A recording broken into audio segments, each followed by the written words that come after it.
जब रावण छल से माता सीता का हरण करके उन्हें लंका ले जा रहा था, तब आकाश रो रहा था, पृथ्वी कांप रही थी। लेकिन उस कठिन क्षण में भी सीता माँ का मन नहीं टूटा।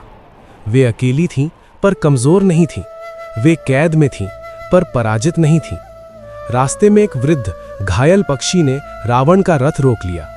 वे थे जटायु। जटायु जानते थे कि वे रावण से जीत नहीं पाएंगे, फिर भी उन्होंने अन्याय के सामने झुकना स्वीकार नहीं किया।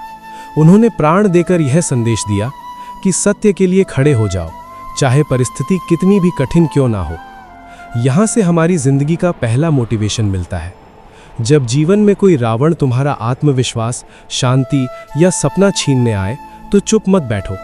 जटायु की तरह साहस दिखाओ। परिणाम की चिंता मत करो, प्रयास की कमी मत रखो। लंका पहुंचकर रावण ने सीता माँ को महलों का लालच दिया, भय दिखाया, समय की सीमा दी। पर सीता माँ ने अशोक वाटिका में एक वृक्ष के नीचे बैठकर धैर्य चुना। उन्होंने अपने मन को टूटने नहीं दिया। वे हर दिन प्रभु राम का स्मरण करती रहीं। यहाँ से दूसरा मोटिवेशन मिलता है। जब तुम बुरे माहौल में फंस जाओ, तो अपने संस्कार और विश्वास को मत छोड़ो। परिस्थिति बदलने में समय लगेगा, पर तुम्हारा चरित्र तुरंत गिर सकता है। उसे मत गिरने दो। अशोक वाटिका में सीता माँ की मुलाकात हुई हनुमान से। हनुमान जी छोटे रूप में आए, प्रभु राम की अंगूठी देकर विश्वास जगाया और कहा, माता, प्रभु शीघ्र ही आएंगे। यही जीवन का तीसरा और सबसे बड़ा संदेश है। कठिन समय में सही व्यक्ति से मिलना बहुत जरूरी है।